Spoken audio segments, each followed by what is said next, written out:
kita kehadirat Allah Subhanahu wa taala, yang mana pada sampai detik hari ini Allah Subhanahu wa taala masih memberikan kepada kita begitu banyak nikmatnya. Salawat beserta salam tak lupa tercurah limpahkan kepada junjungan Nabi kita yakni Habibana wa Nabiyana Muhammad sallallahu alaihi wasallam. Baik, para jamaah sekalian peserta kajian rutin halaqah tarjih, majelis tarjih dan tajdid pimpinan Jawa Barat, alhamdulillah pada siang hari ini kita bisa melangsungkan kajian rutin perdana yang dilaksanakan oleh Majelis Tarjih dan Tajdid pimpinan Jawa Barat bersama dengan alumni-alumni dari Pendidikan Ulama Tarjih Muhammadiyah yang di Jogja, yang alhamdulillah kita semua itu berada di lingkungan wilayah Jawa Barat. Yang pada siang hari ini kita akan melaksanakan halaqah tarjih dengan tema problematika keputusan tarjih Muhammadiyah tentang ibadah Ramadan, yang nanti akan kita dengarkan dari dua narasumber yang mudah-mudahan halaqah pada siang hari ini itu bisa menjawab problem-problem yang masih banyak kita dengarkan di kalangan masyarakat. Baik, untuk mempersingkat waktu, mari kita buka acara pada siang hari ini dengan bersama-sama membaca basmalah dan juga membacakan surat Al-Fatihah bersama-sama. Bismillahirrahmanirrahim. A'udzu billahi minasy syaithanir rajim. Bismillahirrahmanirrahim. Alhamdulillahi rabbil alamin. Ar-Rahmanir Rahim. Maliki yaumiddin. Iyyaka na'budu wa iyyaka nasta'in. Ihdinas siratal mustaqim. Siratal ladzina an'amta 'alaihim ghairil maghdubi 'alaihim waladdallin.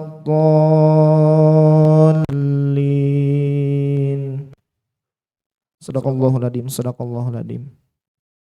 Baik, menginjak kepada acara yang selanjutnya yaitu sambutan. Untuk sambutan kepada perwakilan dari pimpinan wilayah Muhammadiyah kepada Al-Mukarram Bapak Ayahanda kita Ustadz Cecep Taufikur Rahman MA PhD, waktu dan tempat kami silakan.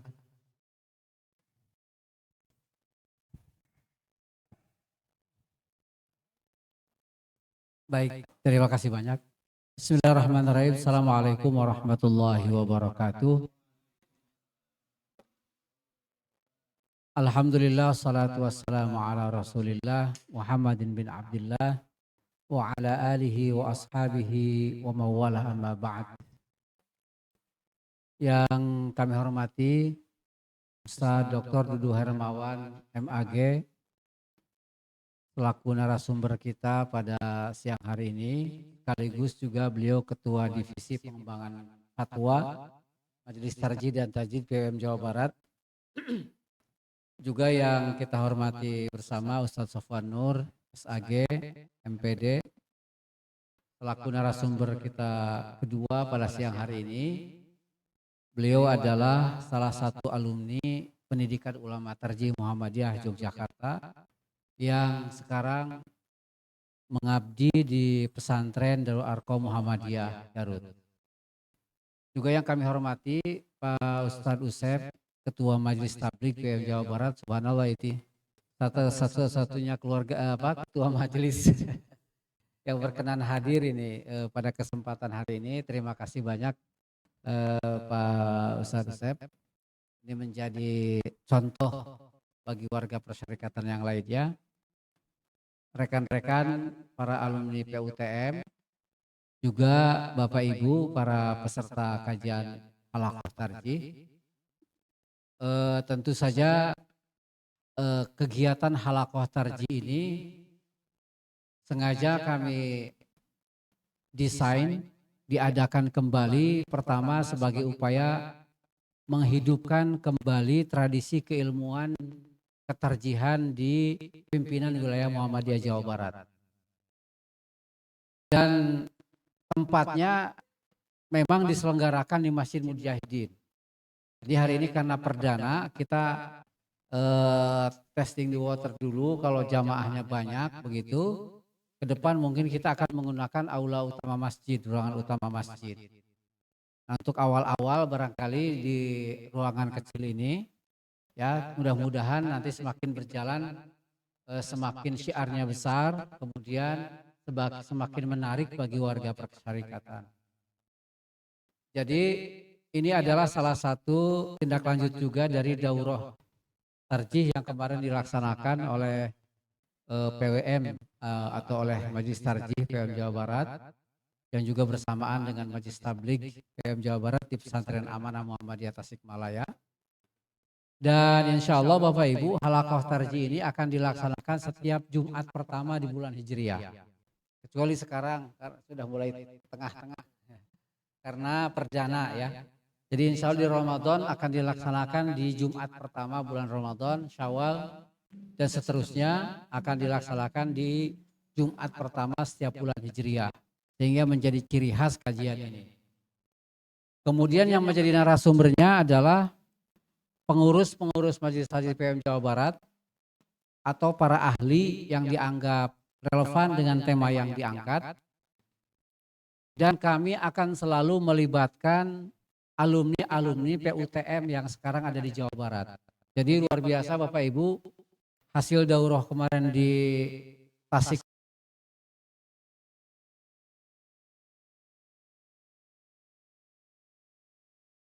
dan kita tidak pernah tahu itu.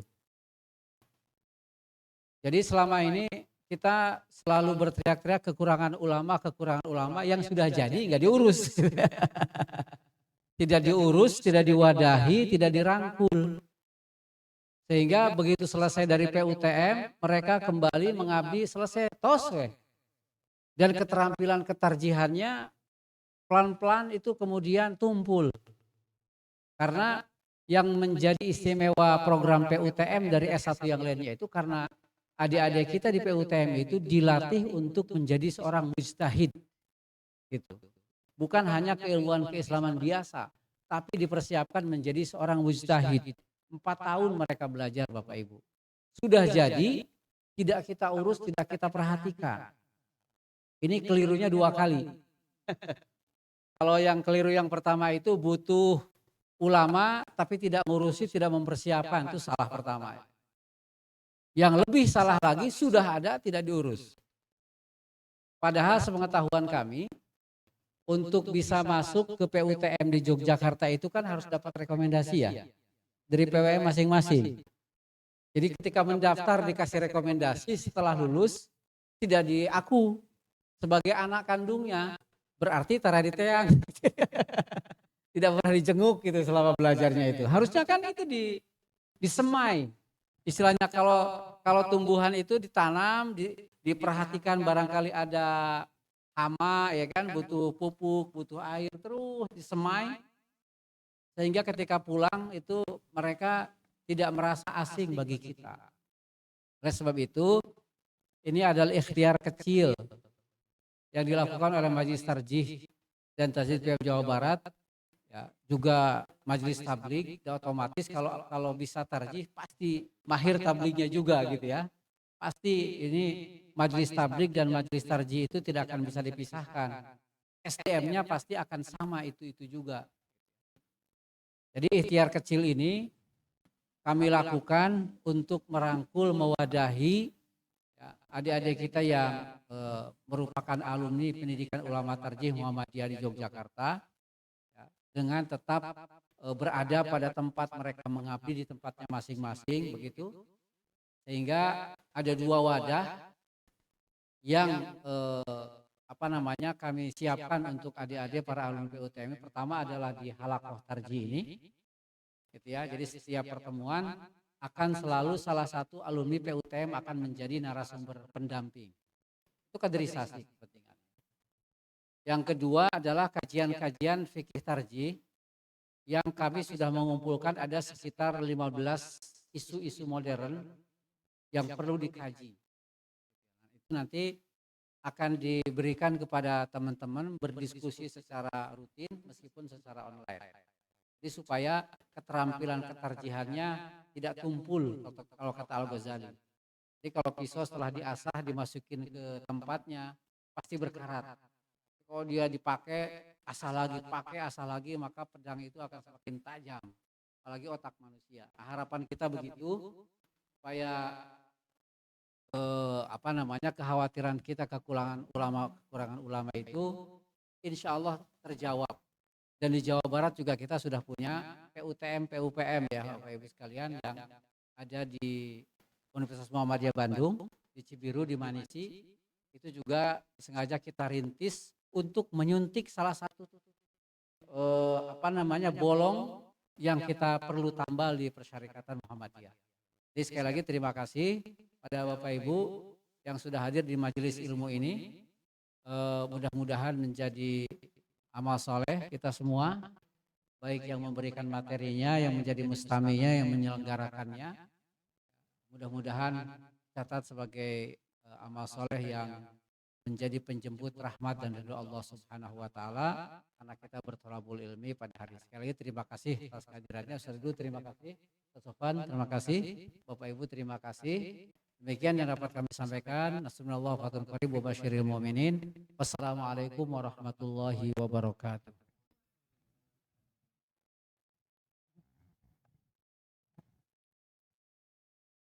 Kami ucapkan terima kasih kepada ayahanda kita Ustaz Cecep Taifur Rahman yang telah menyampaikan sambutannya untuk acara yang selanjutnya, yaitu acara inti, yaitu materi dari Halaqah Tarjih ini.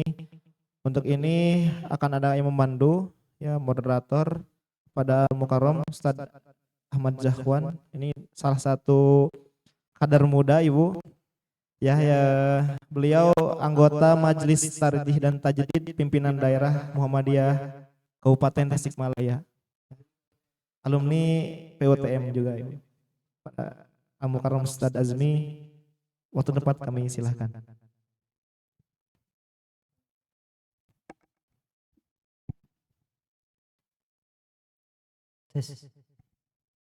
Bismillahirrahmanirrahim. Assalamualaikum warahmatullahi wabarakatuh.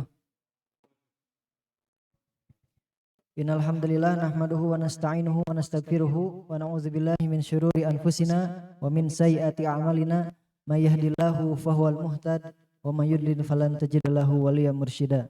Asyhadu an la ilaha illallah wahdahu la syarikalah wa asyhadu anna Muhammadan abduhu wa rasuluhu la nabiyya ba'dah. Baik, alhamdulillah Ustaz-Ustazah, pada kesempatan kali ini kita sampai di acara inti, yaitu kajian rutin Halaqah Tarjih tentang problematika keputusan Tarjih Muhammadiyah tentang ibadah Ramadan, yang tentunya di mana di Jawa Barat ini khususnya mungkin ada beberapa perbedaan pandangan Ustaz ketika melaksanakan ibadah Jumat, entah itu dalam pelaksanaan sholat tarawih, yang mana dalam 11 rakaat ini ada perbedaan dalam pembagian rakaatnya. Bahkan ketika nanti pelaksanaan sholat Idul Fitri juga banyak sekali perbedaan dalam takbir zawaid Ustaz, seperti itu. Maka insya Allah dengan adanya kajian ini insya Allah bisa mencerahkan bagi kita semua, menjadi bekal kita semua, sehingga sepulangnya kita dari acara ini bisa memberikan pencerahan kepada teman-teman kita yang lain. Maka pada kesempatan kali ini akan ada 2 sesi. Sesi yang pertama insya Allah akan disampaikan oleh Al-Ustadz Dr. Dudu Hermawan MAG. Maka sebelum memasuki kepada penyampaian materi, izinkan saya membacakan kurikulum vitae dari beliau. Dan bisa dilihat sama-sama di layar. Nama lengkap beliau Dr. Dudu Hermawan MAG, tempat tanggal lahir Garut 10 November 1968. Alamat beliau Perumahan Bale Endah RT 03 RW 06 Kelurahan Pataruman, Kecamatan Tarogong Kidul, Kabupaten Garut.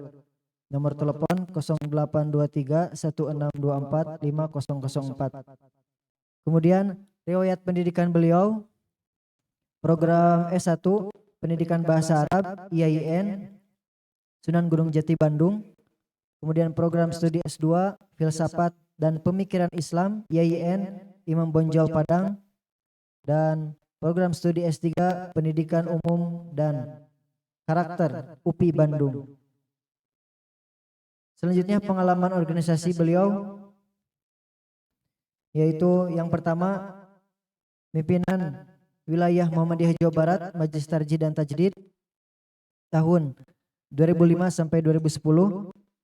Kemudian Majelis Pendidikan Kader PDM Garut sebagai ketua tahun 2010 sampai 2015. Kemudian wakil ketua PDM Garut tahun 2010 sampai 2015 dan 2015 sampai 2022. Kemudian Majelis Tarjih dan Tajdid PDM Garut tahun 2022-2027. Kemudian Ketua Divisi Fatwa, Pengembangan Tuntunan dan Publikasi Majelis Tarjih dan Tajdid Pimpinan Wilayah Muhammadiyah Jawa Barat tahun 2022-2027. Mungkin sekilas yang bisa kami sampaikan tentang kurikulum vitae beliau. Untuk mengefisiensikan waktu, maka waktu dan kesempatan kami persilahkan.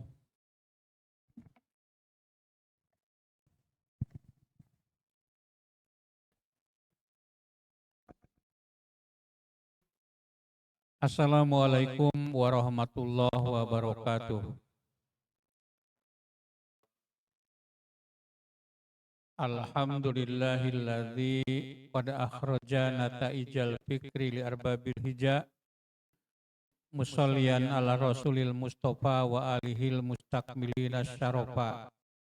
Amma ba'du, yang terhormat pimpinan Majelis Tarjih dan Tajdid PWM Jawa Barat yang telah hadir, Pak Sofwan Nur sebagai narasumber, dan juga Ibu dan Bapak, hadirin hadirat yang insya Allah akan mencatatkan semua amal kita selama dalam keadaan ini. Ya, pada kesempatan ini saya akan menjelaskan beberapa hal ya berkaitan dengan problematik ibadah Ramadan pada putusan dan fatwa Tarjih Muhammadiyah, ya. Jadi yang benar kalimatnya itu problematik, ya. Itu EYD-nya seperti itu katanya, ya. Jadi problematik ibadah Ramadan ya dalam putusan Tarjih Muhammadiyah, atau problematik putusan Tarjih dan fatwa Tarjih mengenai ibadah Ramadan. Saya akan mengawali dengan menjelaskan ya cara tarjih di dalam mengambil keputusan, atau pendekatan ya majelis tarjih di dalam mengambil keputusan. Ya, Bapak dan Ibu sekalian, yang namanya pendekatan ya dalam struktur metodologis itu yang tertinggi. Kalau orang-orang IAIN menyebutnya itu approach katanya. Approach atau madkhol.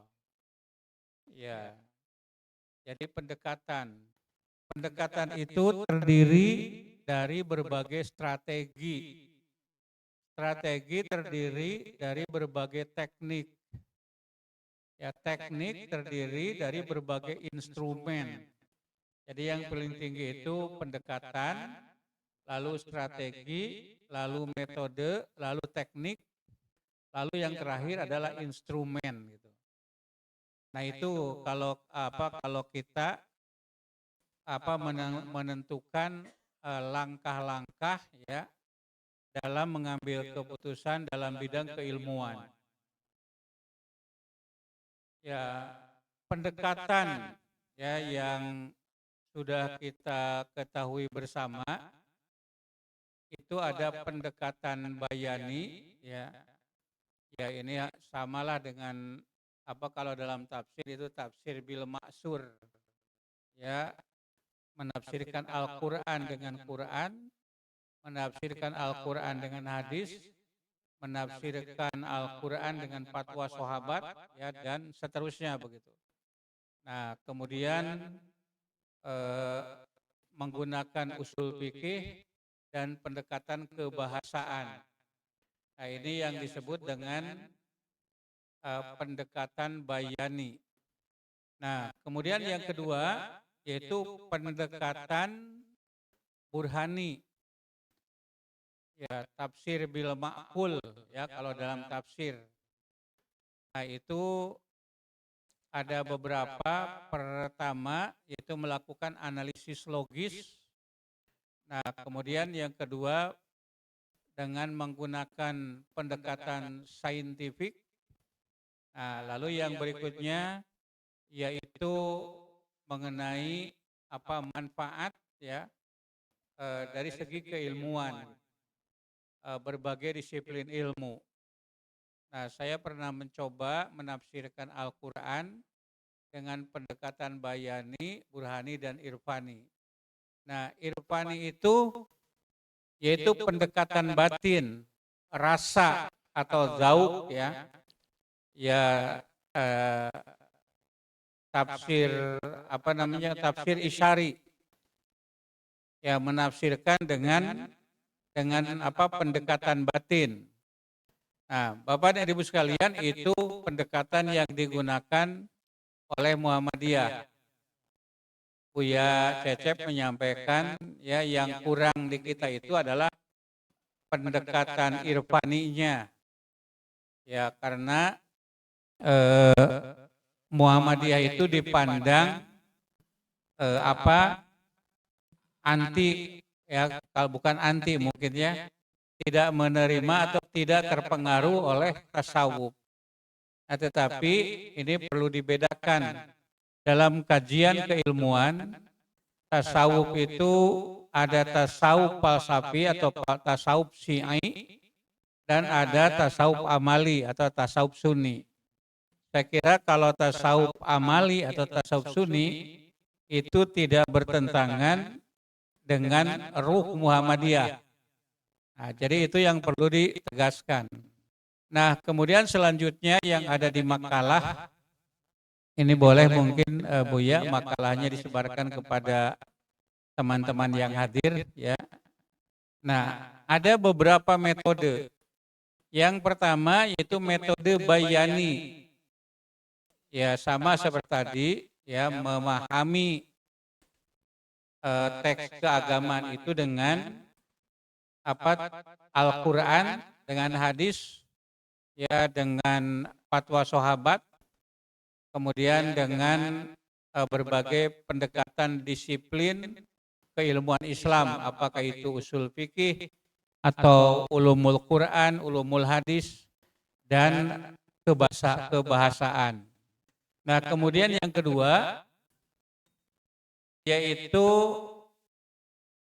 metode ila ta'lil atau kausasi atau kiasi begitu. Jadi di dalam memahami teks keagamaan itu tidak hanya dilihat dari teksnya saja, tapi apa yang melatar belakanginya.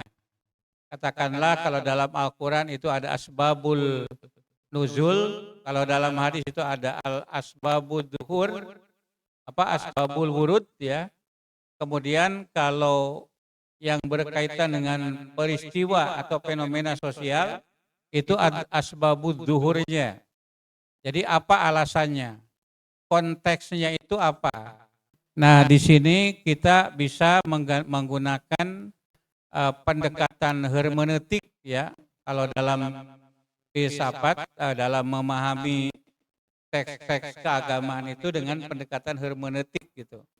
Nah, kemudian saya akan memberikan contoh ya, metode taklil itu atau kausasi atau kiasi, misalnya berkaitan dengan ibadah puasa itu. Di dalam definisi puasa atau di dalam Al-Quran, kulu washrobu hatta yatabayyana lakumul khaitul abyadu minal khaitil aswadi minal fajri. Nah, awalnya itu belum ada kalimat minal fajri itu, sampai aswadi awalnya. Sehingga para sahabat ya, kalau ingin mengetahui apakah sudah imsak atau belum, nah mereka itu membawa benang keluar gitu ya. Ada benang putih, benang hitam. Nah, kalau belum bisa dibedakan, itu masih boleh makan dan minum. Nah, tetapi ternyata hal itu diketahui oleh Nabi. Ternyata umat Nabi Muhammad mempraktikkan ayatnya seperti itu. Kemudian turun satu kata ya, jauh-jauh malaikat Jibril turun ke bumi hanya untuk menurunkan kata minal fajri. Ya, jadi awalnya kulu washrobu hatta yatabayyana lakumul khaitul abyadu minal khaitil aswadi. Sampai di situ. Ditambah minal fajri.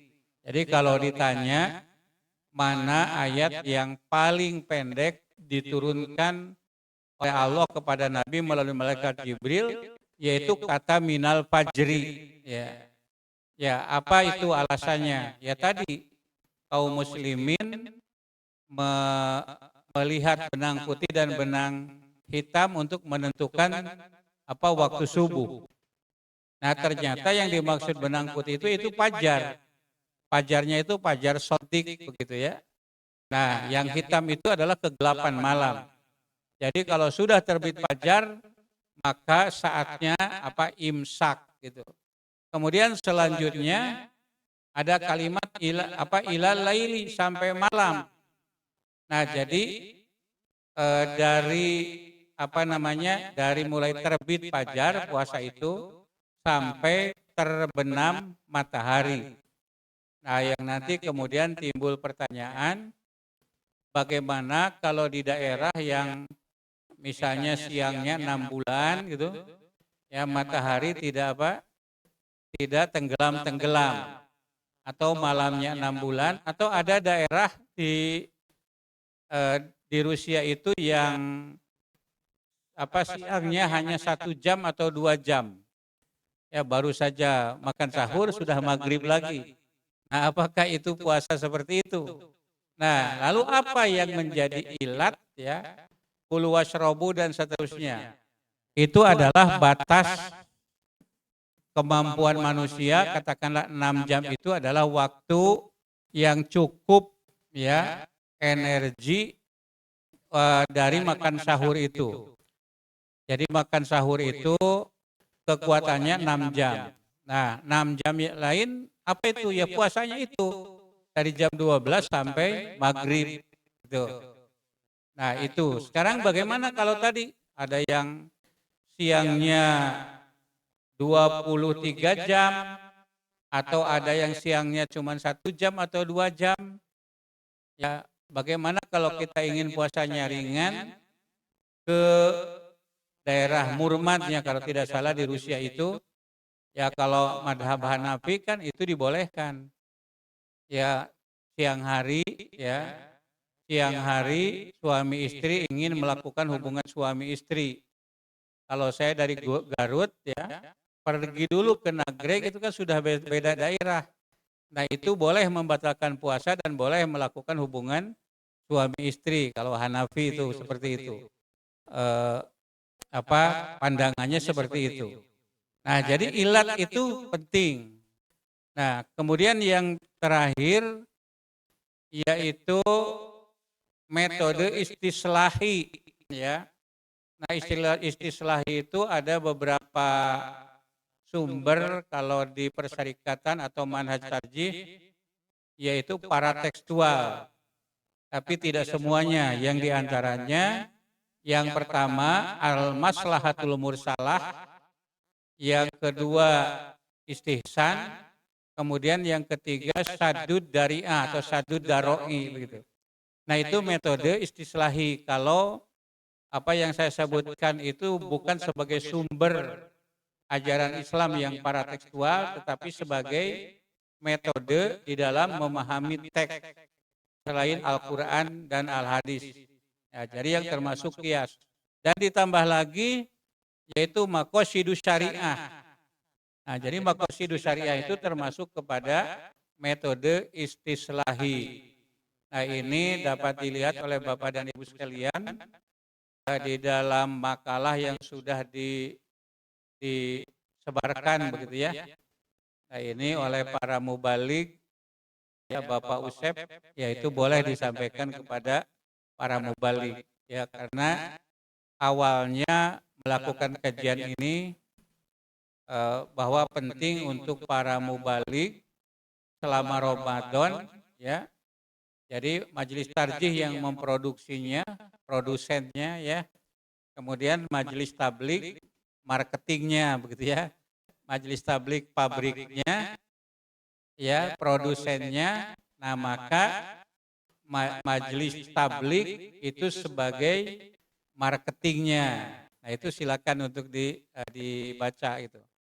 Nah, Bapak dan Ibu sekalian, yang selanjutnya yaitu problematik yang ada kaitannya dengan masalah ibadah Ramadan. Tidak akan disampaikan semuanya karena waktu sampai jam 3 kan tidak akan mencukupi, ya. Yang inti saja. Nah, pertama menentukan awal bulan. Ya, kita ketahui bahwa kalau tahun Masehi itu kan mereka itu berbeda hanya 350 tahun. Mereka sudah seragam. Sekarang hari Jumat tanggal 30 Januari 2026. Di mana? Di Masjid Mujahidin. Bagaimana dengan di Amerika? Sama tanggal 30. Bagaimana dengan di Eropa? Sama tanggal 30. Nah, sekarang mengenai tahun Hijriah dalam kalender KHGT ini tanggal berapa, Pak? KHGT tanggal berapa? Tanggal 12. Tanggal 12 ya? Atau 11? 11 Sya'ban. Kalau dalam kalender pemerintah tanggal berapa? Ya, tanggal kalender NU, kalender presiden beda-beda. Sudah 1447 ya Hijriah, kita masih berbeda. Apakah akan terus seperti itu? Nah, maka Muhammadiyah menggunakan hisab, ya, metode untuk menentukan awal bulan, karena kalau dengan ru'yat itu tidak akan sama, apalagi kalau didasarkan kepada peredaran bulan atau posisi bulan di setiap tempat, ya. Ya, yang matla'nya itu di banyak tempat. Tidak mungkin akan bersatu, tidak mungkin akan sama. Nah, kegelisahan ini sudah disampaikan oleh seorang ulama, Ahmad Muhammad As-Sakir dari Mesir tahun 1939. Nah, dia menggagas kalender Hijriah global tunggal. Jadi sudah lama itu. Nah, kemudian direspon, ya, oleh cendekiawan dari Malaysia, yaitu Muhammad Ilyas, yang pernah diundang simposium ke Jakarta oleh Muhammadiyah tahun 2007 dan itu juga menggagas kalender Hijriah tunggal itu. Nah, itu tahun 1978. Ya, Muhammad Ilyas itu menyederhanakan menjadi kalender Hijriah global trijona. 3 zona ya. Asia Tenggara dan Pasifik. Nah, kemudian Saudi Arabia, Afrika ya. Kemudian yang berikutnya Amerika dan Eropa, 3 zona. Nah, walaupun kalender Hijriah global itu memungkinkan ada perbedaan antara Asia Tenggara misalnya dengan Amerika. Biasanya di barat lebih duluan. Nah, kemudian tahun 1993 ya seorang ilmuwan yang bernama Nidal Qusum itu menyederhanakan lagi ya kalender Hijriah global bizonal. 2 zona, yaitu zona timur dan zona barat. Ini juga masih memungkinkan adanya perbedaan. Kemudian Jamaluddin Abdul Razik ya pada tahun 2004 menggagas kalender Hijriah global tunggal. Disambut oleh Oki dan seterusnya, tapi dari segi kriteria dan parameternya itu masih belum memadai. Dan yang terakhir pada tahun 2016 diadakan kongres di Turki ya, yang hadir itu 60 negara, jumlah peserta lebih kurang ada 100 orang. Menyepakati apa yang disebut dengan kalender Hijriah global tunggal. Jadi bukan bizonal atau trijonal, tapi tunggal. Dengan kriteria ya yang pertama ketinggian hilal 5 derajat minimal, sudut elongasi atau elongasinya itu 8 derajat. Yang dimaksud dengan ketinggian hilal itu jarak antara hilal dengan bumi. Yang disebut elongasi itu jarak antara matahari dengan bumi. Dengan apa? Dengan hilal pada waktu maghrib di akhir bulan. Ya, jadi kalau sekarang ini nanti bulan Februari tanggal 17 Februari itu bertepatan dengan bulan Sya'ban ya. Bulan Sya'ban tanggal 29. Nah itu nanti ketinggian hilalnya sebelum pukul 24.00 GMT itu belum memenuhi parameter. Nah, maka ada koreksi ya.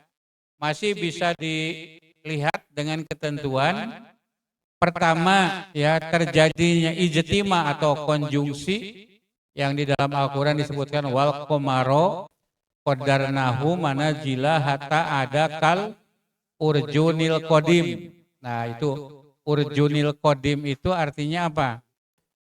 Konjungsi atau ijtima.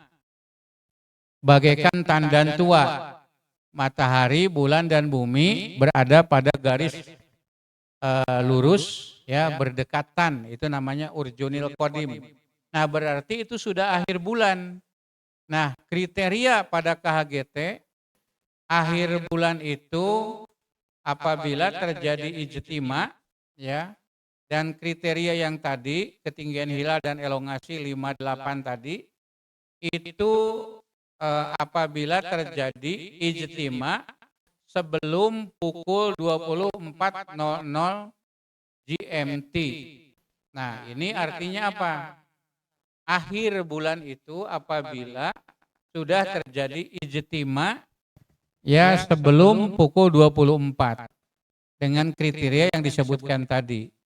Nah, apabila ya terjadi ijtima belum terjadi sebelum pukul 24.00 GMT, maka dilanjutkan ya ada koreksi ya masih bisa diperhitungkan dengan ketentuan terjadinya ijtima sebelum fajar di New Zealand. ya negara paling timur di dunia. Dan parameter yang tadi 58 rumusnya biar mudah gitu, itu terjadi di daratan Amerika, ya katakanlah Alaska, bukan di lautan. Alaska itu daerah yang dulunya itu milik Rusia, dijual ke Amerika dan sekarang menjadi provinsi terakhir yang ada di Amerika begitu. Nah, tanggal 17 Februari 2026, nah terjadinya ijtima sebelum terbit fajar di mana di New Zealand, dan parameter 58 itu terjadi di daratan Amerika. Maka tanggal 18 Februari 2006 itu bertepatan dengan 1 Ramadan 1447 Hijriah. Nah ini nanti yang akan kita alami. Nah kenapa kita harus menggunakan hisab, tidak menggunakan ru'yat? Nah perlu diketahui bahwa ru'yat dan hisab itu merupakan metode untuk mengetahui apakah hilal sudah ada atau tidak begitu ya. Apakah berlaku untuk seluruh dunia atau tidak. Bukan ta'abudi. Jadi kalau teman-teman yang lain mengatakan Nabi pakai ru'yat, kenapa kita pakai hisab? Ya.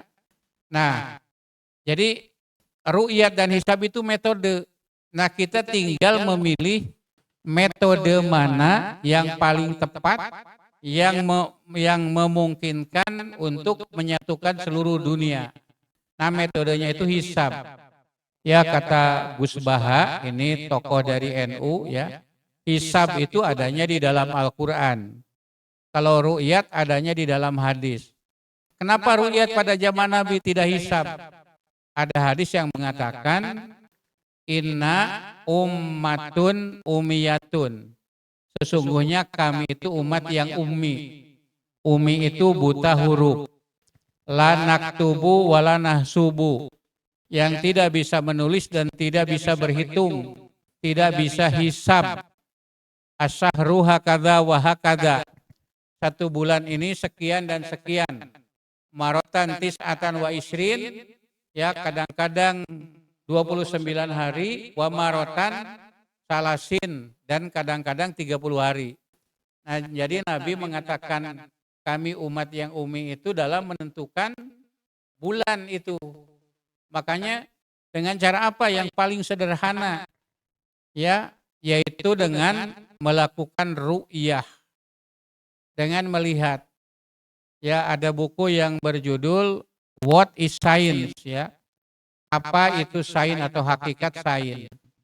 Di dalam buku itu ada pernyataan salah satu kelemahan metodologis adalah kelemahan penglihatan kita gitu. Kalau kita misalnya melihat tembolok pada burung atau pada ayam, warnanya apa? Kalau matanya seperti saya, ya tentu tidak akan kelihatan. Atau misalnya orang yang buta warna akan menyebutnya hitam, padahal misalnya biru. Karena apa? Kelemahan mata. Coba misalnya kita pegang tongkat yang lurus, dimasukkan ke kolam yang airnya itu jernih, yang lurus itu kelihatan bengkok. Nah ini menunjukkan kelemahan ru'yat kita begitu ya. Mungkin saja kita ru'yat di barat itu, oh ternyata ada apa? Sudah ada hilal. Padahal yang terlihat itu planet Venus. Ya bukan planet penis, Venus. Tapi kita itu melihatnya itu seperti hilal gitu. Itu kelemahan mata kita begitu ya. Ya jadi mengapa Nabi pakai ru'yat? Karena ya Nabi itu dan para sahabat yang lain adalah ummatun ummiyatun, umat yang ummi. Nah sekarang kata Syekh Az-Zarqo, ulama dari Suriah ya, ahli fikih dari Suriah mengatakan, kalaulah pada zaman Nabi kaum muslimin sudah pandai ilmu hisab ya, Nah, maka mereka akan menggunakan hisab. Dan para penemunya itu kaum muslimin, tapi seperti Abu Rayhan al-Bairuni, atau juga misalnya Al-Qattani, atau juga Al-Khawarizmi. Nah, mereka itu sudah bisa menghitung secara akurat ya ketinggian ya dari mulai derajat, menit dan detik itu sangat akurat gitu. Jadi sangat akurat.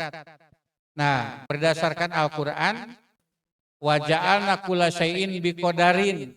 Kami jadikan segala sesuatu itu ada kadarnya, ada ketentuannya. Wasamsu tajri li mustaqarril laha dzalika takdirul ajizil alim. Ya, matahari beredar pada porosnya itu adalah takdir dari yang maha kuasa dan maha mengetahui. Nah, jadi hukum alam ini adalah takdir, ketentuan Allah. Dan itu akurat.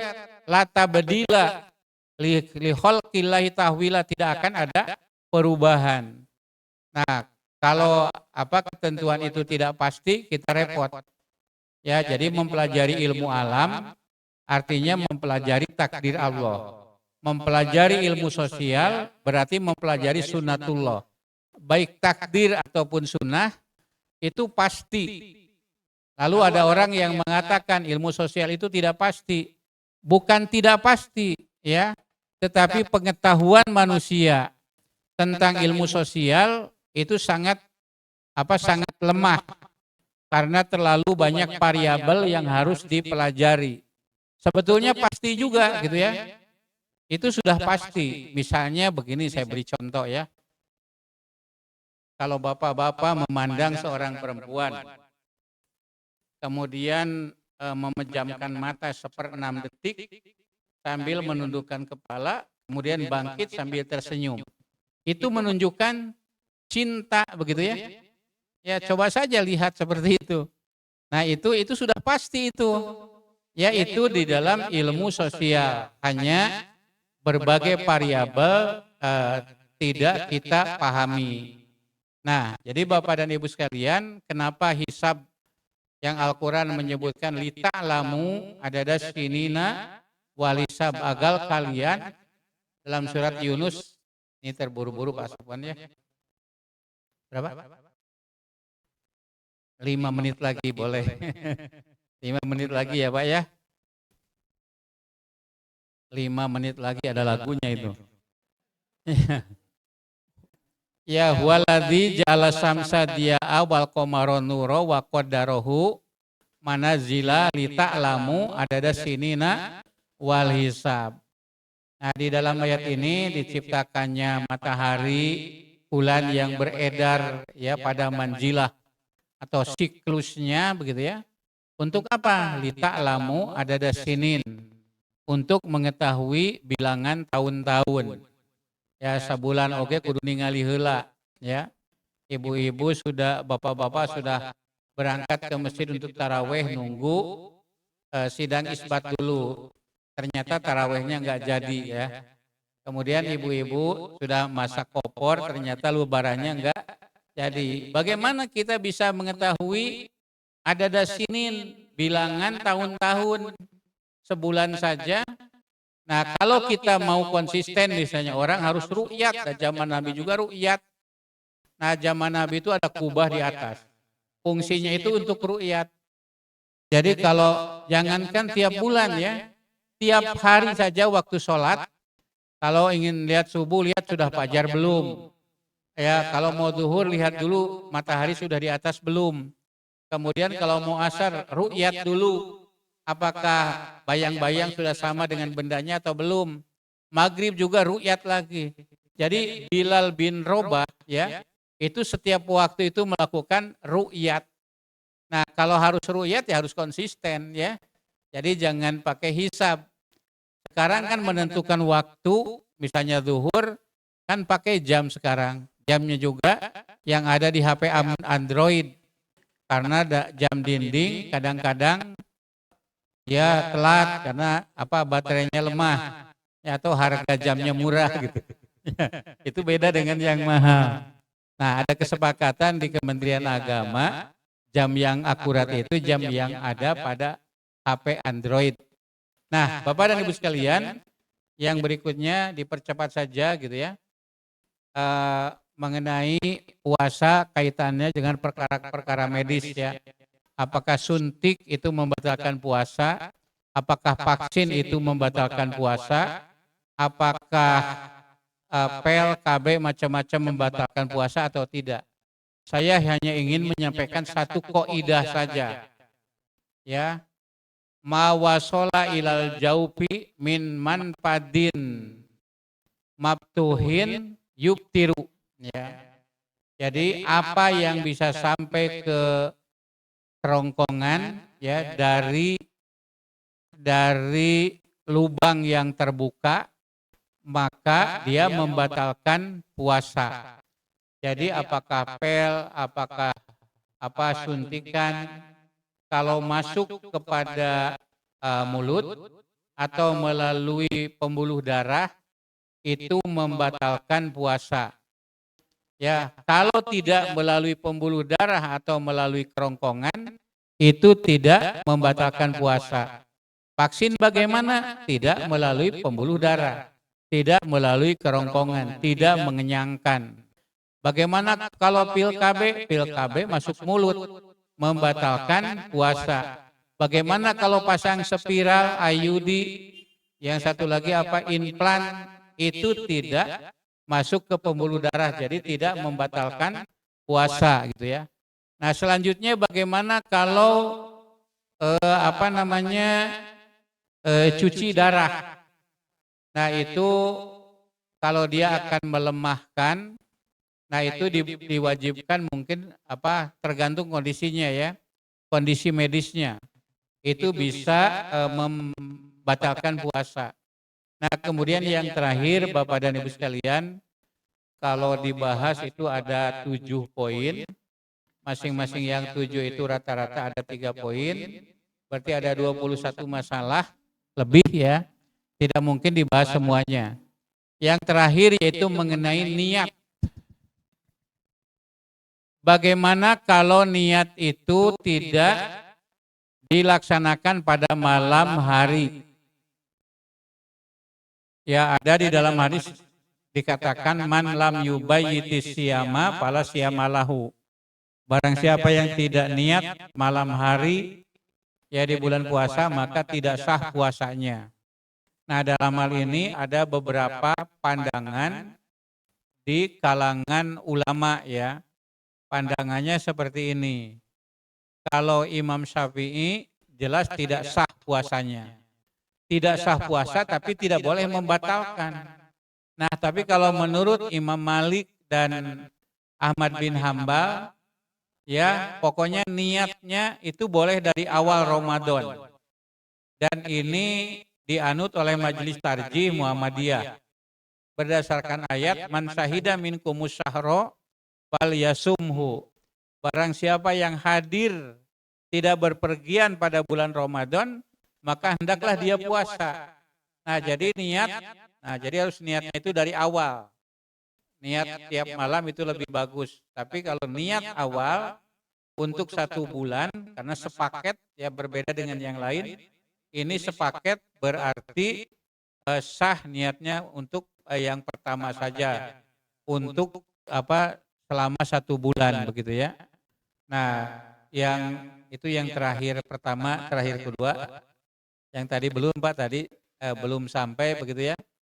Yang tadi puasa di negara, ada 6 negara yang kondisi siang malamnya itu tidak normal ya.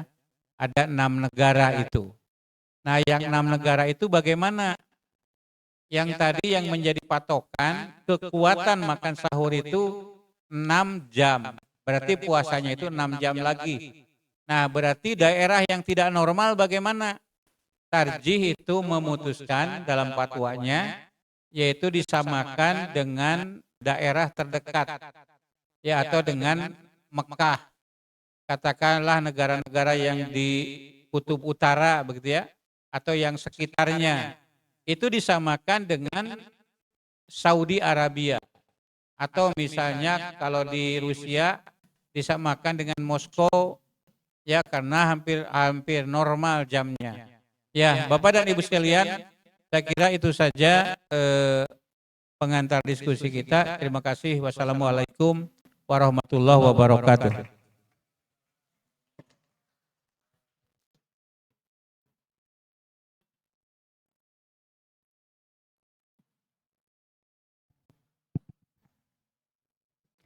Tes.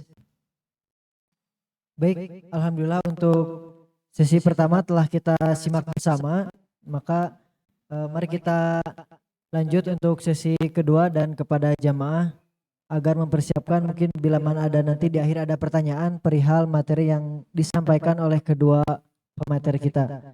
Maka untuk pemateri yang kedua, sebelumnya izinkan saya akan membacakan kurikulum vitae beliau terlebih dahulu. Untuk pemateri yang kedua, beliau adalah Al-Ustadz Sofwan Nur, tempat tanggal lahir Samuti Keruang, Samuti Keruang, 16 Januari 1994. Alamat beliau Desa. Gimana Ustaz ini bahasanya Ustaz? Blangre, oh Blangre, apa Ustaz? Ya. Oh di Aceh. Kecamatan Gandapura, Kabupaten Biren, Aceh. Masya Allah, beliau ternyata orang jauh ya. Kemudian sekarang domisili beliau berada di Garut dan beliau sebagai salah satu pengajar atau guru di pesantren Darul Arkom Muhammadiyah. Kemudian untuk pendidikan beliau tahun 2000 sampai 2006 di MIN Samuti di Biren, kemudian 2006 sampai 2009 MTS Ihya Usunnah Muhammadiyah sampai 2012, kemudian tahun 2012 sampai 2015 pendidikan ulama tarjih Muhammadiyah Yogyakarta, kemudian 2012-2016 Universitas Muhammadiyah Yogyakarta, dan 2021 sampai 2023 di UIN Sunan Gunung Jati Bandung. Dan sekarang beliau aktif sebagai guru atau pengajar di Pondok Pesantren Darul Arkom Muhammadiyah Garut, Jawa Barat. Demikian kurikulum vitae yang bisa kami sampaikan, maka untuk selanjutnya waktu dan tempat kami persilahkan. Bismillahirrahmanirrahim. Assalamualaikum warahmatullahi wabarakatuh. Alhamdulillahi wa kafa, wassalatu wassalamu ala nabiyinal mustafa wa ala alihi wa sahbihi ahli sidqi wal wafa, amma ba'du. Yang terhormat pimpinan wilayah Muhammadiyah Jawa Barat. Di sini ada Buya Cecep dari Majelis Tarjih, kemudian ada Ustadz Usep dari Majelis Tablik, dan juga yang kami hormati Ustadz Dr. Dudu Hermawan, Majelis Tarjih Jawa Barat anggota, dan di Garut beliau sebagai ketua, yang ketua Majelis Tarjih dan Tajdid PDM Garut. Dan yang saya hormati semuanya yang hadir di sini, Bapak Ibu, kemudian juga teman-teman ini dari alumni pendidikan ulama tarjih Muhammadiyah. Baik, pada kesempatan ini barangkali saya hanya menyampaikan mungkin apa namanya kita sebut murajaah lah, kita murajaah dari apa yang telah diputuskan oleh Majelis Tarjih dan Tajdid PP Muhammadiyah itu terkait dengan Ramadan. Nah, jadi kalau kita berbicara ibadah apapun itu, maka kita sebagai warga Muhammadiyah tentu patokan kita adalah Himpunan Putusan Tarjih Muhammadiyah. Gitu. Nah, kalau dalam Himpunan Putusan Tarjih Muhammadiyah yang jilid pertama Tapi saya nggak tahu jilid keduanya langsung jilid ketiga ya. Langsung jilid ketiga ya. Nah ini kalau di HPT pertama ini dalam Kitabus Shiyam gitu ya, di halaman 169 sampai 186. Nah ini keputusan Muktamar Tarjih ke-11 di Medan ya, dalam Muktamar Muhammadiyah ke-28 di Medan pada tahun 1939. Itu berarti sudah lebih kurang keputusan ini sudah 80 berapa berarti? Sekitar 86 tahun ya, itu keputusan ini. Kemudian setidaknya itu ada 6 persoalan yang dibahas dalam kitab Shiyam itu. Satu, kaifiatus Shiyam. Kemudian yang kedua, mubtilatus Shiyam. Kemudian yang ketiga, may yajibu alaihi al-qada. Keempat, mujtanabatus shaim. Kemudian yang kelima, as-sahur wal iftar. Kemudian yang keenam, fadailul a'mal. Nah, coba kita lihat. Nah, kemudian selanjutnya ada buku tuntunan Ramadan. Ini hasil Kongres Muhammadiyah ke-28 di Medan dan putusan dalam Munas Tarjih ke-24 di Malang pada tahun 2000. Nah, ini perluasan atau syarah dari Kongres dan Munas. Ini sudah cetakan keberapa sekarang? Ini cetakan pertamanya tahun 2005, terakhir kalau nggak salah itu tahun 2019 itu cetakan ke berapa itu. Nah ini paling tidak. Kemudian ada satu lagi sebetulnya, yaitu Tafsir At-Tanwir. Itu jilid yang kedua, yang berwarna merah, yang kedua itu. Selanjutnya. Nah, ini kalau kita lihat penjelasannya itu adalah klasifikasi orang Islam dalam puasa Ramadan. Siapa yang wajib berpuasa itu? Dan siapa yang tidak wajib berpuasa? Yang pertama, kalau kita berbicara siapa yang wajib berpuasa, maka semua kaum muslimin dan muslimat yang mukallaf itu semuanya wajib berpuasa. Kemudian ada orang yang tidak diwajibkan berpuasa tetapi menggantinya di luar bulan Ramadan. Siapa itu? Wanita yang mengalami haid dan nifas di bulan Ramadan itu tidak diwajibkan berpuasa. Kemudian selanjutnya ada klasifikasi orang yang oleh Allah Subhanahu wa taala itu diberi keringanan.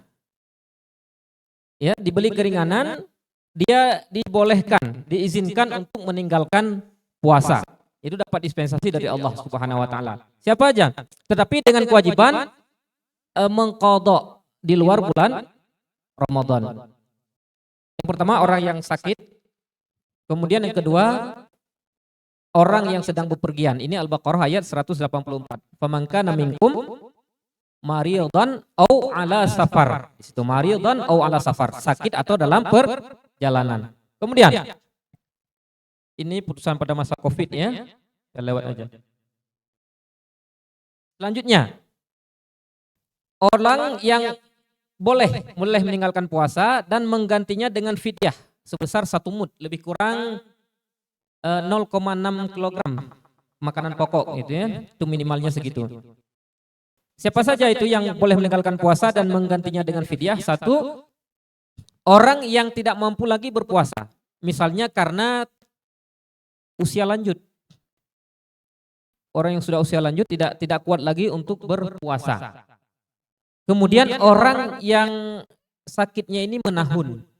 Sudah lama sakit berkepanjangan dan tidak mungkin dia untuk melaksanakan puasa.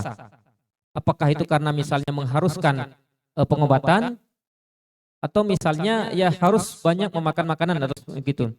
Kemudian selanjutnya perempuan hamil dan perempuan yang menyusui. Maka dalilnya Al-Baqarah 184 masih ayat yang sama. Wa 'alal ladzina yutiqunahu fidyatun ta'amu miskin. Itu kepada orang-orang yang berat itu maka dia membayar fidyah dengan memberikan makan orang miskin. Selanjutnya yang membatalkan puasa. Yang pertama itu jelas ya makan dan minum dengan sengaja di siang hari bulan Ramadan. Kemudian yang kedua melakukan hubungan suami istri di siang hari pada bulan Ramadan. Tadi lebih kurang sudah disampaikan oleh Ustadz Dudu. Nah kemudian wajib membayar kifarat. Apa kifaratnya? Satu, memerdekakan seorang budak atau disebut itu apa namanya fatahriru raqabah itu. Kemudian yang kedua berpuasa berapa lama? Syahraini mutatabi'aini. 2 bulan berturut-turut. Enggak boleh terputus. Berarti kalau terputus ulang lagi dari awal. Berat enggak Bu itu Bapak Ibu? Berat gitu. Nah itu di luar bulan Ramadan. Kita di bulan Ramadan saja beratnya. Harus berpuasa 2 bulan berturut-turut di luar bulan Ramadan.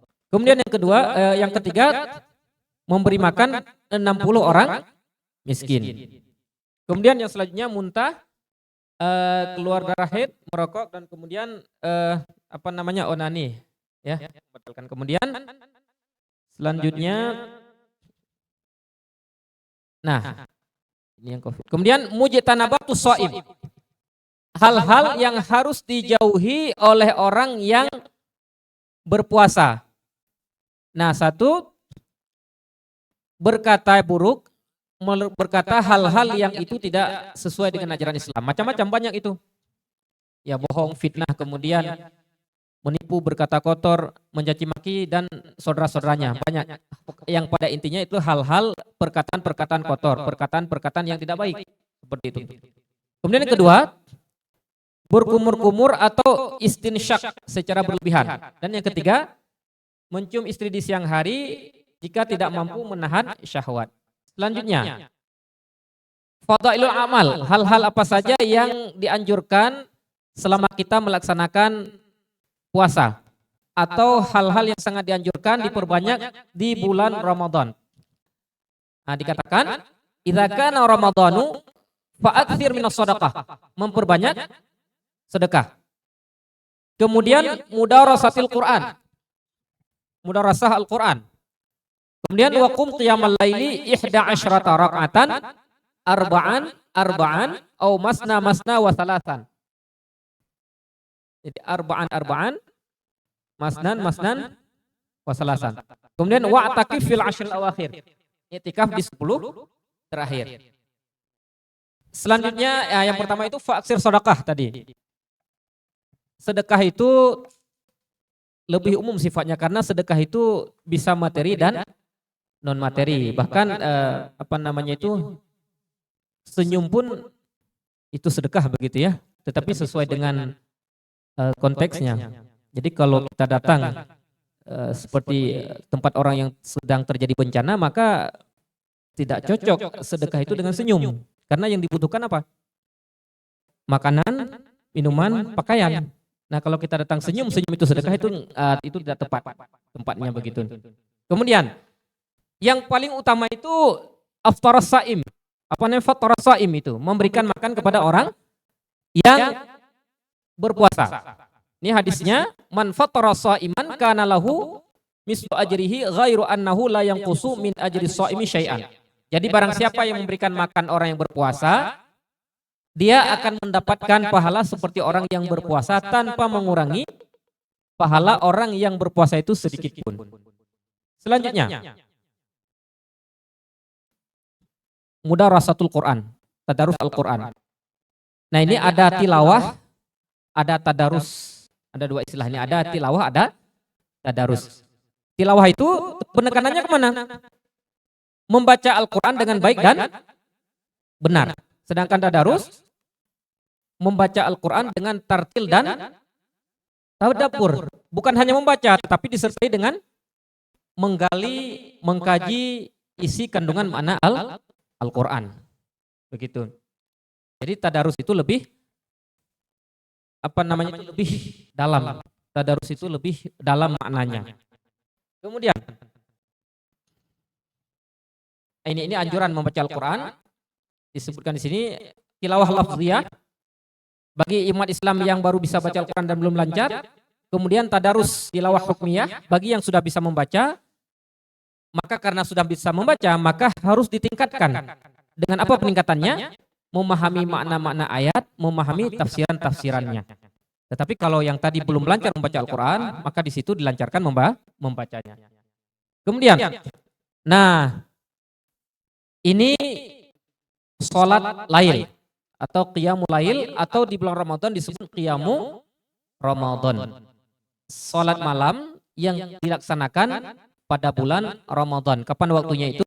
Setelah salat Isya, sebelum atau menjelang salat subuh. Maka hadis dari Aisyah di situ disebutkan, karena Rasulullah sallallahu alaihi wasallam yusalli fi ma baina ayafrugha min salatil isya wa hiya allati yad'un nasu al-atamah ilal fajri 11 raka'atan. Yusallimu baina kulli raka'ataini wa yutiru bi wahidah. Rasulullah sallallahu alaihi wasallam setelah selesai salat Isya, atau yang sering disebut oleh orang itu sebagai atamah, gitu, ilal fajri, sampai kepada fajar, berapa rakaat? 11 rakaatan. 11 rakaat. Yusallimu baina kulli raka'ataini. Salam kapan? Di setiap dua rakaat. Wa yutiru bi wahidah. Melaksanakan witir 1 rakaat. Nah, jumlah rakaatnya itu 11. Jumlah rakaat itu 11 ini berdasarkan hadis dari Abu Salamah, dari dia ketika bertanya kepada Aisyah. Ini diriwayatkan oleh Imam Bukhari, Muslim, Nasai, dan Abu Daud. Nah, di sana Abi Salamah itu bertanya kepada Aisyah radhiyallahu anhu, "Kaifa kanat salatu Rasulillah sallallahu alaihi wasallam fi Ramadan?" Bagaimana salat Rasulullah sallallahu alaihi wasallam pada bulan Ramadan? Maka jawaban Aisyah, "Maka Rasulullah sallallahu alaihi wasallam yazidu fi Ramadhan wala fi ghairihi ala 11 rakaatan."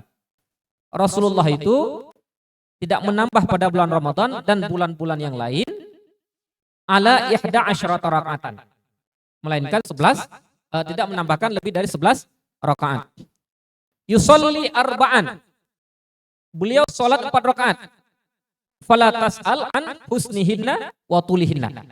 Jangan kalian tanya bagaimana bagusnya, bagaimana panjangnya sholat Nabi. Bacaannya. Kemudian summa yusolli arba'an. Fala tas'al an husnihinna wa tulihinna summa yusolli salasan. Kemudian melaksanakan 4 rakaat lagi, dan janganlah engkau bertanya bagaimana bagusnya, bagaimana panjangnya. Kemudian ditutup dengan yusolli salasan. Melaksanakan witir berapa? 3 rakaat. Oke, baik. Nah, ini formasinya. Berdasarkan beberapa hadis Nabi, jadi sholat lail itu dapat dilaksanakan paling tidak berapa formasi ini? Ada lebih kurang 3. 1, arba'an, salasan. 4, 3. Jumlahnya 11. Kemudian yang kedua, ada raka'ataini khafifataini. Diawali dengan 2 rakaat yang ringan, khafifatain. Kemudian baru 2, 1. Kemudian selanjutnya jumlahnya tadi 13 ya, yang kedua itu 13 rakaat karena ditambah dengan khafifatain 2 rakaat. Kemudian selanjutnya yang ketiga 2 tambah 1, 11 rakaat. Ini hadis riwayat Muslim. Kemudian caranya yang satu diawali dengan melaksanakan sholat iftitah 2 rakaat. Rakaataini khafifataini. Ini berdasarkan hadis Nabi, "Idza qama ahadukum minal laili falyaftah sholatahu bi rakaataini khafifataini." Barang siapa yang melaksanakan di antara kalian yang melaksanakan sholat lail, maka hendaklah membuka sholatnya itu atau mengawali sholatnya itu dengan rakaataini khafifataini. Kemudian selanjutnya ini disunahkan kita melaksanakan sholat iftitah itu secara berjamaah, gitu ya. Kemudian dengan doanya setelah takbiratul ihram, subhanallahi dil malakut wal jabarut wal kibriya wal azamah. Kemudian setelah itu membaca al-fatihah. Kemudian tanpa bacaan surat begitu. Selanjutnya 2 rakaat, 2 rakaat, 2 rakaat, dan di berapa kali? 2, 4, 6, 8, 10, 2, 2, 2, 2, 2, 2. Kemudian dengan diakhiri dengan witir 1 rakaat atau 4 rakaat. Kemudian atau 4 rakaat dan diakhiri dengan 3 rakaat witir. Kemudian setelah witir itu membaca Subhanal Malikil Quddus dengan suara yang nyaring, kemudian ditutup dengan Rabbil Malaikati Warruh. Kemudian selanjutnya ini terkait dengan zakat fitrah. Ini dalilnya dari hadis Nabi SAW yang diriwayatkan oleh Imam Bukhari. Di sana dikatakan zakatul fitri sa'an min tamrin, 1 sa' dari tamar. Au sa'an min syairin, atau 1 sa' dari gandum. Kepada siapa? Alal abdi, hamba sahaya, wal hurri, orang yang merdeka, wal zakari, laki-laki, perempuan, kemudian wasagir wal kabir, anak kecil, orang dewasa, minal muslimin, dari kaum muslimin. Jadi semuanya, tidak ada kaum muslimin yang tidak wajib zakat fitrah itu. Wa amara biha an tu'adda qabla khurujin nas ila shalat. Dan itu dibayarkan kapan? Sebelum kita keluar, orang-orang keluar untuk melaksanakan sholat Idul Fitri. Nah, kemudian apa bentuknya zakatul fitri itu? So'an min ta'am, itu makanan pokok gitu ya, au so'an min syair. Jadi itu adalah makanan pokok pada intinya. Kemudian 1 so' itu 1/6 liter ya, saat kalau di Mesir itu katanya disebut di sini. Lebih kurang ya. Jadi kalau di kita itu lebih kurang dikonversikan itu 2,5 kilogram makanan pokok itu. Jadi kalau diuangkan disesuaikan dengan harga beras itu yang biasa kita makan. Itu kalau kita makan yang premium, berarti otomatis yang dikeluarkan zakatnya juga harus seperti itu. Jadi jangan kalau kita makan sehari-hari itu makan yang premium, tapi ketika mengeluarkan zakat fitrah itu yang di bawah itu kualitasnya. Nah itu apa namanya, pelit itu, seperti itu. Kemudian yang wajib mengeluarkan zakat itu semua, dan titiknya tekanannya itu adalah yang berkelapangan rezeki, baik laki-laki maupun perempuan ya. Liyunfiq dzu sa'atin min sa'atihi. Kemudian yang berhak menerima kalau zakat fitrah itu mungkin ada perbedaan dengan zakat yang lainnya, zakat mal itu. Jadi kalau zakat mal itu ada 8 asnaf. Tapi kalau zakat fitrah tu'matan lil masakin ya, untuk mereka siapa? Orang-orang fakir miskin begitu. Kemudian selanjutnya ini masalah waktu pembayaran. Selambat-lambatnya itu adalah sebelum masuk 1 Syawal. Itu selambat-lambatnya itu. Saya kira demikian ya. Demikian saja yang dapat disampaikan pada kesempatan yang berbahagia ini. Selanjutnya dikembalikan kepada moderator.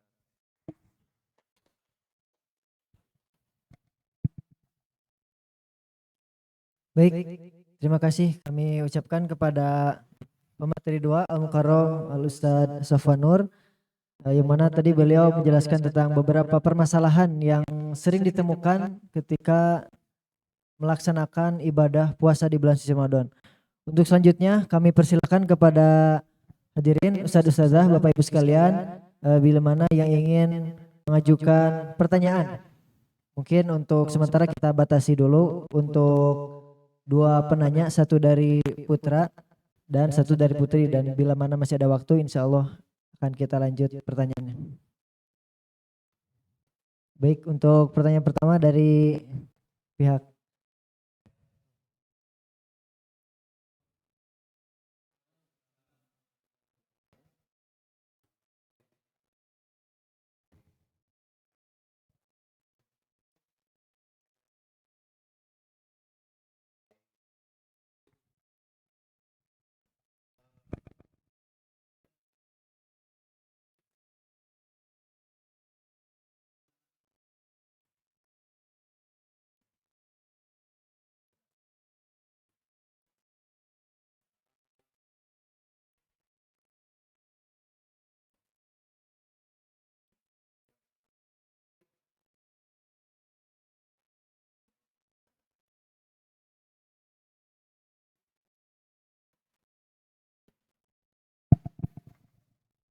Tes, baik. Untuk pertanyaannya apakah mau langsung dijawab Ustaz apa menunggu penanya selanjutnya dulu? Oh, baik. Untuk selanjutnya kami persilakan kepada Ustazah Ibu.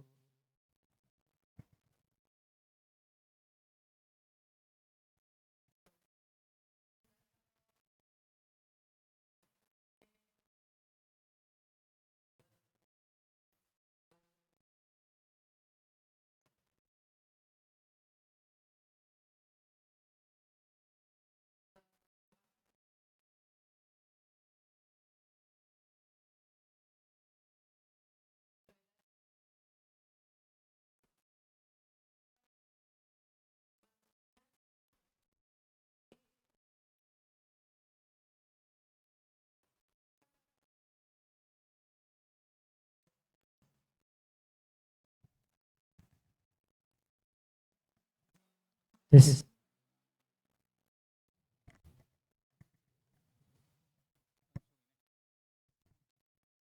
Ya, yang pertama dari Pak Miftah ya, posisi Muhammadiyah terhadap kesepakatan Mabins. Mabins itu Malaysia, Brunei, Indonesia, dan Singapura. Jadi menteri-menteri agamanya itu membuat kesepakatan. Jadi gini diantaranya patokannya itu adalah imkanu ru'yatil hilal. Kemungkinan hilal dapat dilihat ya. Kalau dulu sebelum tahun 2002 ya, 2012, 2002 ini tahun sebenarnya teh. Sebelum 2022 ya, itu menggunakan standar ketinggian hilalnya itu 2 derajat. Ya, karena dengan 2 derajat itu hilal kadang terlihat gitu ya. Nah, kemudian elongasinya jarak antara matahari dan bulan itu pada posisi di 4 derajat. Nah, kemudian ada ide dari Indonesia 2 derajat itu belum kelihatan. Ya, kelihatan itu kalau ketinggian hilalnya 2 derajat. Tadi diulangi, ketinggian hilal itu jarak antara bumi dengan hilal. Harus 3 derajat baru itu terlihat. Nah, kemudian elongasinya 6,4 derajat. Elongasi itu jarak antara matahari dengan hilal pada waktu maghrib di akhir bulan itu 6,4. Nah, itu merespon terhadap KHGT. Jadi ketika pertemuan di Istanbul, Turki, dari Indonesia itu ada yang hadir. Yang dari Muhammadiyah itu Pak Samsul Anwar, dari NU itu Pak Hendro namanya. Nah, ketika di Turki itu sudah sepakat, Pak Hendro juga menandatangani kesepakatan Turki itu. Tapi ketika datang ke Indonesia, kalau Pak Samsul Anwar itu disambut baik oleh Muhammadiyah karena sudah punya ide sejak lama 2007 itu Muhammadiyah. Nah, kemudian kalau Pak Hendro itu tidak dilanjutkan, ya ternyata NU tidak mengikuti kesepakatan di Istanbul, Turki. Tapi merespon, yaitu tadi dengan menaikkan ketinggian hilal menjadi 3 derajat, elongasi menjadi 6,4. Nah, ternyata di dalam kenyataannya Malaysia, Brunei, dan Singapura itu tidak sama. Puasa kemarin itu awal puasanya tidak sama, lalu Idul Fitrinya juga tidak sama. Jadi mereka nampaknya mengikuti KHGT ya secara diam-diam begitu. Sepakat sih sepakat ya Malaysia, Brunei, dan Singapura ya. Tetapi dalam kenyataannya tidak sepakat ya. Jadi tidak sama mereka puasanya itu kemarin. Nah, sekarang jadi bagaimana posisi Muhammadiyah? Ya Muhammadiyah itu tidak ikut Mabin sekarang. Ya dari dulu juga kan tidak ikut Mabin. Ya kalau pemerintah itu kan ikutnya NU. NU mendesak pemerintah dalam Menteri Agama yang sebetulnya kemarin juga Menteri Agama itu pada marah itu teman-teman itu kepada Menteri Agama ya yang ternyata ketinggian hilalnya belum memenuhi syarat menurut versi mereka, tapi di Indonesia itu sudah puasa, sudah Idul Fitri begitu. Jadi Muhammadiyah itu tidak sepakat dengan kesepakatan Mabin. Nah, kemudian mengenai persatuan dan kesatuan. Ya, justru adanya KHGT ya jangan salah sebut, KHG itu kalender Hijriah global tunggal gitu ya. Kenapa harus tunggal? Karena kalau global kan sudah tadi digagas oleh Muhammad Asakir dari Mesir, digagas oleh Muhammad Ilyas dari Malaysia, digagas oleh Nidal Gusum, kemudian oleh Jamaluddin Abdul Razik. Nah, tetapi ya yang dua yang pertama bukan kalender Hijriah global tunggal, tapi global trijonal dan bijonal. Nah, kalau yang sekarang ini tunggal, satu untuk semua. Nah, maka argumen saintifik Muhammadiyah itu yaitu bahwa posisi hilal itu bersifat global, tidak tergantung kepada posisi bulan, ya rotasi bumi maksudnya, tidak bergantung kepada rotasi bumi. Tapi yang dilihat adalah fase hilal. Dimanapun hilal sudah mencapai ketinggiannya 58 tadi, nah maka itu berlaku untuk seluruh dunia. Ya kalau kemarin kan hilalnya cuma dilihat di mana, di Cakung misalnya, atau di Jogja atau di mana. Kalau sekarang ini Ittihadul Matoli itu kesatuan matla. Matla itu tempat terbitnya hilal pada waktu maghrib di akhir bulan. Dimanapun kalau sudah mencapai parameter yang tadi, misalnya terjadinya parameter itu di Alaska, maka berlaku untuk seluruh dunia. Terjadinya di Mesir, berlaku untuk Ciparai, ya. Terjadinya di mana? Di Eropa, berlaku untuk semua. Nah, jadi dimanapun kriteria itu sudah terpenuhi, maka berlaku untuk seluruh dunia. Bukan hanya satu Indonesia. Jadi Bu, persatuannya bukan hanya persatuan Indonesia, tapi bukan persatuan Islam lagi ya. Tapi persatuan umat Islam sedunia begitu ya. Nah, saya tidak tahu apakah Arab Saudi nanti akan sama atau tidak, walau alam ya. Tapi yang penting secara ilmiah dan juga dalil, ada dalil syar'i, ada argumen saintifik itu sudah memenuhi ya KHGT itu begitu Pak. Terima kasih.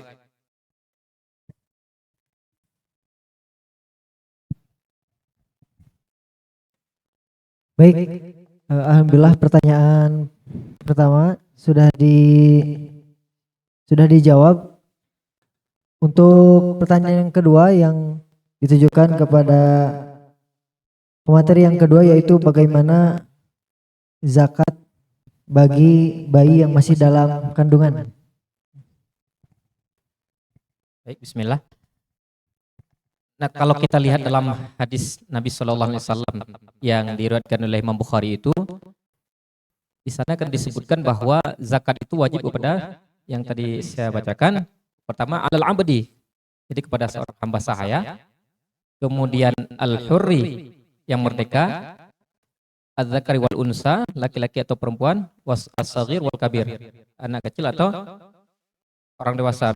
Minal muslimin, dari kalangan orang-orang muslim. Nah, dari hadis ini kita dapat memahami bahwa kewajiban zakat itu dibebankan kepada orang yang memang sudah menjadi orang, apa istilahnya ya? Sudah lahir begitu, sudah lahir. Karena kalau bayi dalam kandungan itu disebutnya sebagai janin, itu janin. Jadi belum ada kewajiban zakat dibayarkan zakat fitrahnya itu. Kecuali kalau lahir sebelum waktu pelaksanaan Idul Fitri. Berarti di sana baru dia itu kena kewajiban atas orang tuanya untuk diberikan zakat fitrah. Saya kira demikian. Baik, terima kasih Ustadz atas jawabannya. Untuk selanjutnya mungkin masih ada waktu menjelang sholat asar Ustadz. Mungkin kami masih memberikan satu lagi pertanyaan, baik itu dari Bapak-bapak, Ustadz atau Ustadzah. Baik, mungkin dari yang belakang.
Baik.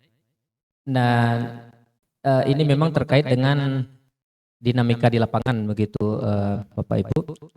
Meskipun kita sebagai warga Muhammadiyah itu kita sudah ada pedoman terkait hal itu. Tetapi yang namanya kita hidup dalam masyarakat, tetap saja hal-hal seperti itu terkadang tidak bisa dihindari, begitu ya. Kalau bagi saya sendiri memang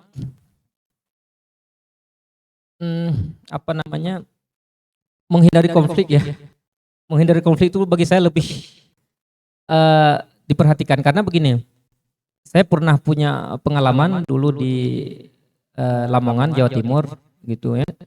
Ini terkait dengan ribut hanya gara-gara masalah rakaat ini, khafifata ini. Jadi yang satu melaksanakan, yang satu tidak. Tapi itu menjadi kalau dibilang ribut ya mungkin ribut juga gitu.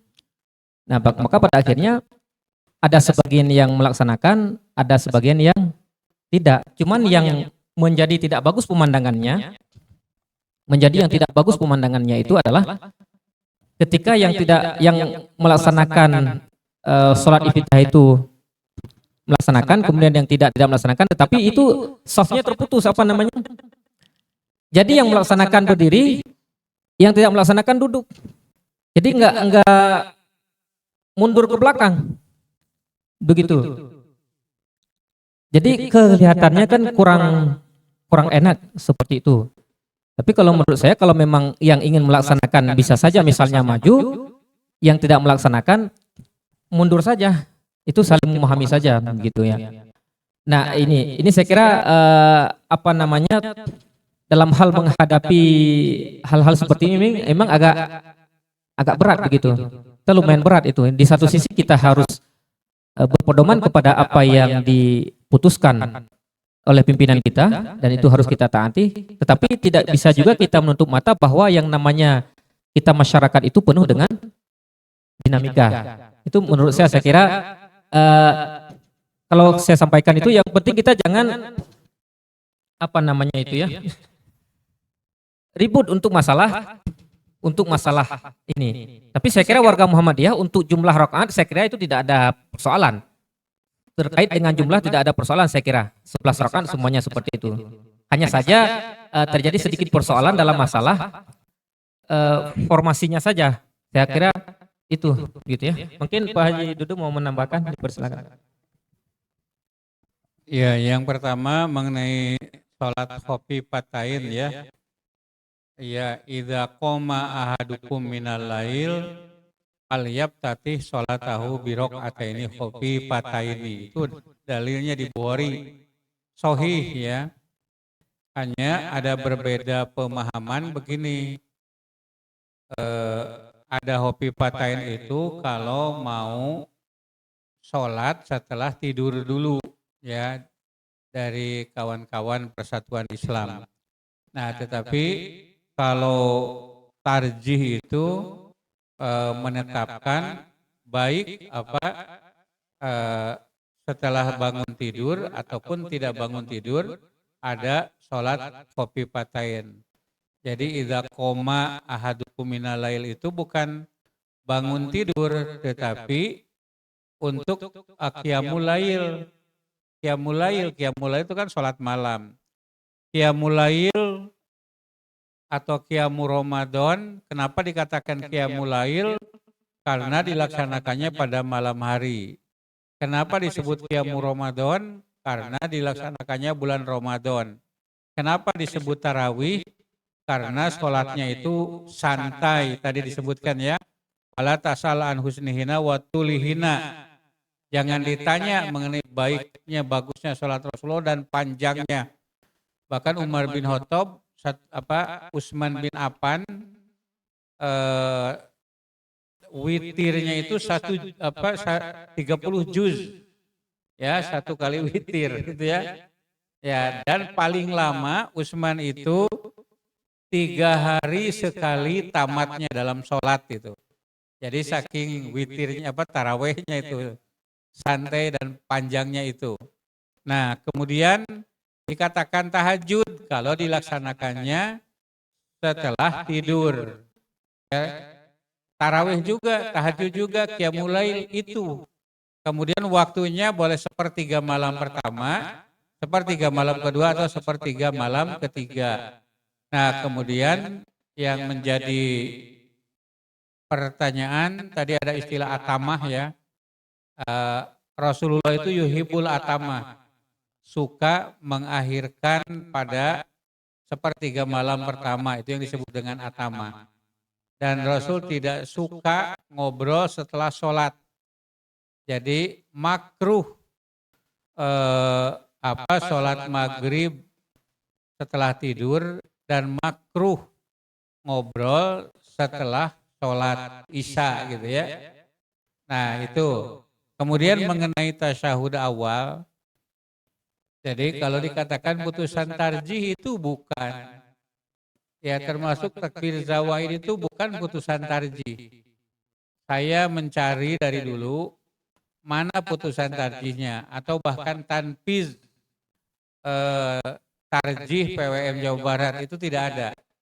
Jadi di organisasi itu begini, kalau baru kajian atau mutolaah atau halakoh itu bukan keputusan. Ya, jadi urutan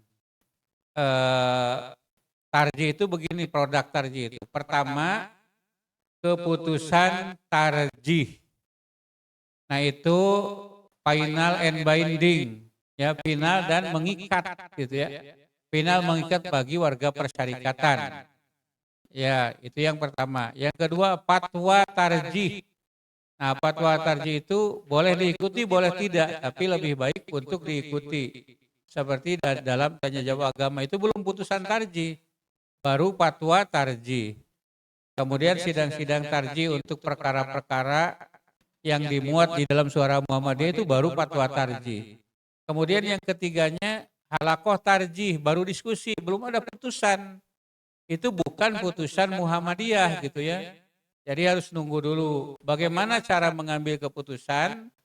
Kalau di tingkat pusat namanya Munas Tarjih, kalau di tingkat wilayah namanya Muswil Tarjih, kalau di tingkat daerah namanya Musda Tarjih. Kalau di Jawa Tengah kan biasa itu putusan tarjih wilayah itu. Nah, kalau kita kajian banyak tapi belum diputuskan.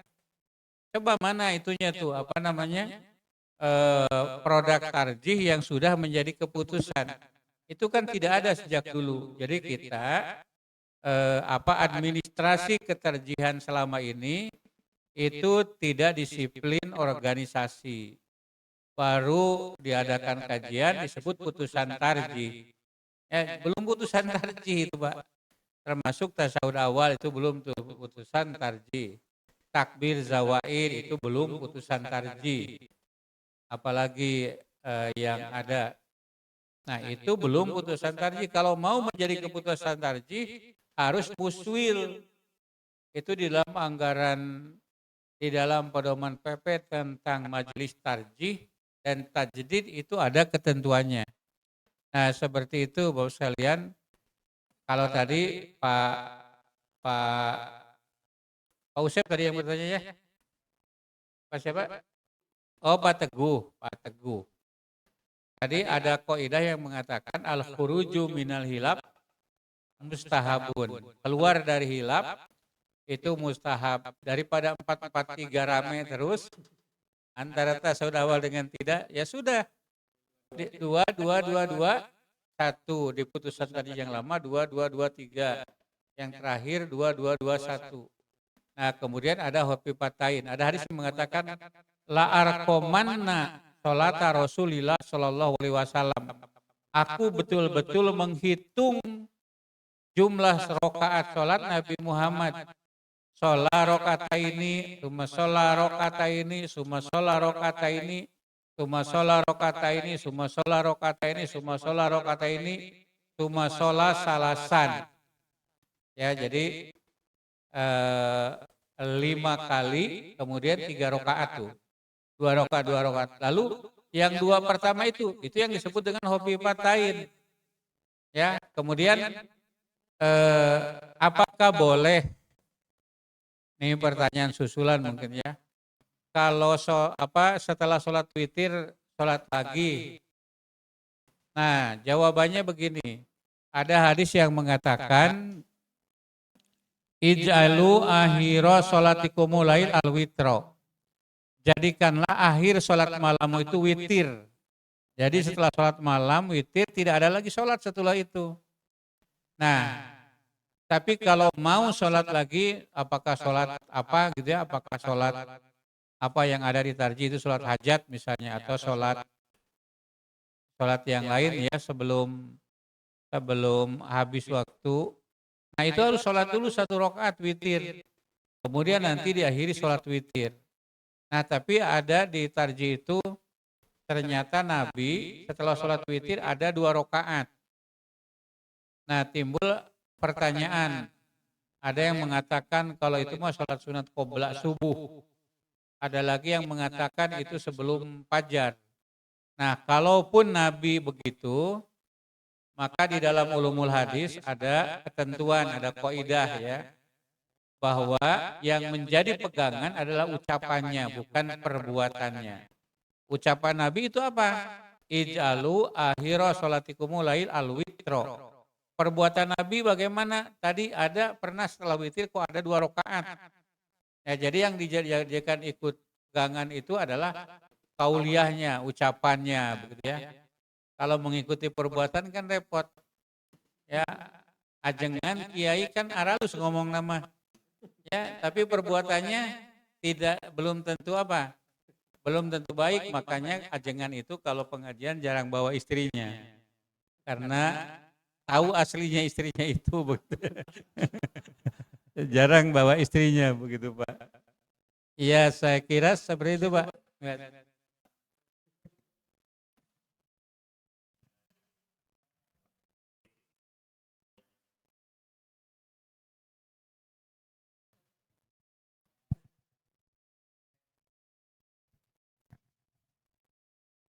Baik Ustaz, mungkin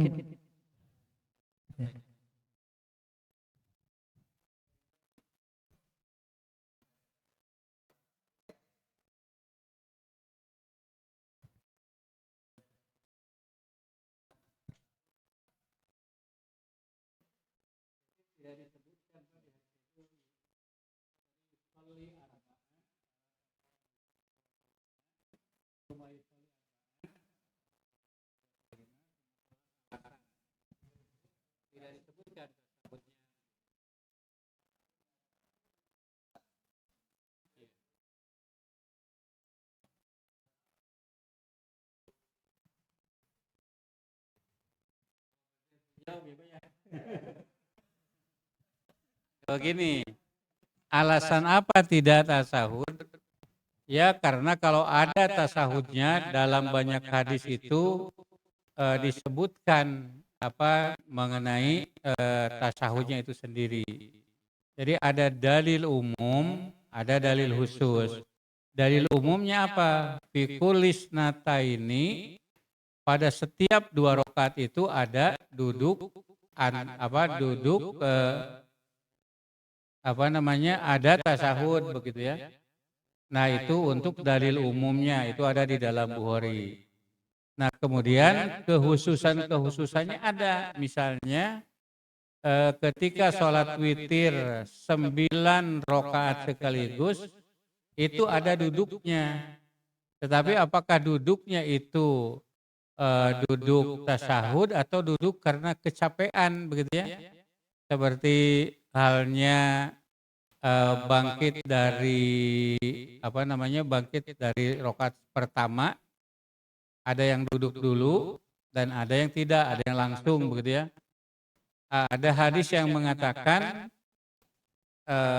bahwa Nabi itu duduk haniatan sebentar gitu ya.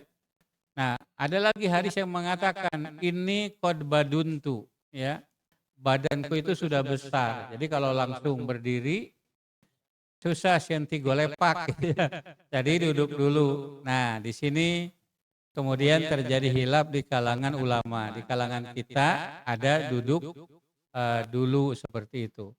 Nah, kalau kita lihat di bab Qiyamul Lail di putusan tarjih, nah itu ada beberapa versi ya. Misalnya kalau disamakan antara Qiyamul Lail yang umum dengan dengan tarawih itu, di dalam hadis-hadis itu ada begini, yusolli bi arba'in, Rasulullah salat 4 rakaat, wasalasin dan 3 rakaat, berarti 4 rakaat. Hadis lain menyebutkan yusolli bi sitin 6 rakaat, wasalasin dan 3 berarti 9. Ada lagi wa yusolli bi samanin 8 rakaat wasalasin ya, yusolli bi isrin 10 rakaat wasalasin. Itu maksimalnya begitu. Jadi kalau melihat dari situ Pak, jadi sholat tarawih itu boleh 7 rakaat, boleh 9 rakaat, boleh 9 rakaat, boleh 11, boleh 13. Ya tetapi ini tidak umum. Ya katakanlah di Mujahidin ini tarawihnya 7 rakaat. Tapi kalau saya pribadi ya untuk sholat tahajud ya kadang 7, kadang 9, kadang 5, kadang 7, kadang 9, kadang 11, kadang 13 tergantung kondisinya. Ya, mengenai tasahud tidak disebut ya, jadi karena memang tidak ada kekhususan.